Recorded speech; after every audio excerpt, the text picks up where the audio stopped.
I have been really into reading horror novels in 2024 and into 2025, and these are some horror books that definitely made me want to sleep with the lights on. One that's a recent read is Never Whistle at Night. This is a Indigenous dark fiction anthology, and it is so well done. Some of the stories in here are so genuinely scary.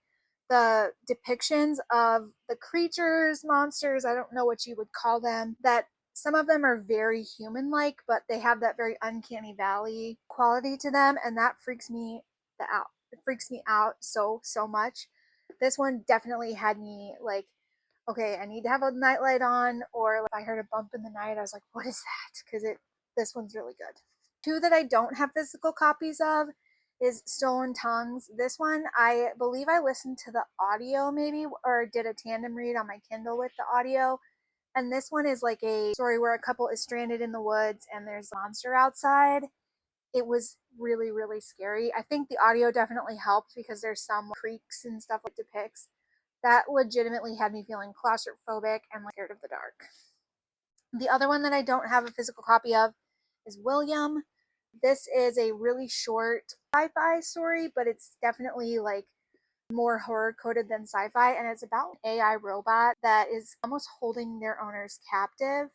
It really, again, it had that very claustrophobic feeling. And if you've ever seen Smart House, the Disney Channel original movie, it's like that, but make it scarier. And Smart House is already scary. So that one definitely freaked me out.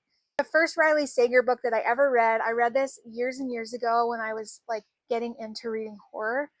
And this is about a haunted house. And I think that the way that it does the haunted house trope is very well done. And it genuinely freaked me out.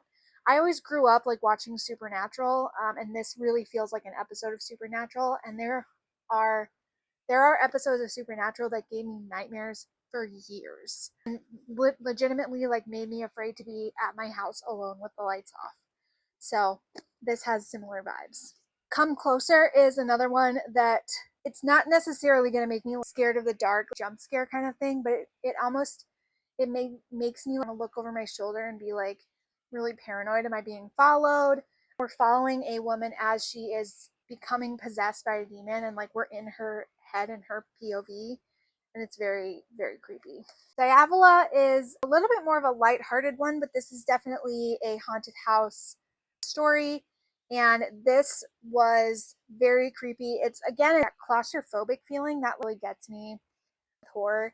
And this family is on a vacation in a villa in Italy, I think, and an entity follows one of them home.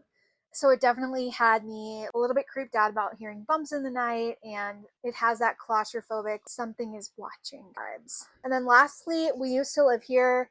This is not one that I want to tell you too much about because I really think you should go into this story blind.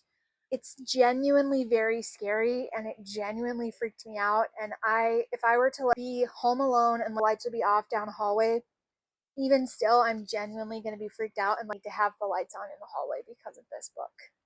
So read it if you dare, I guess.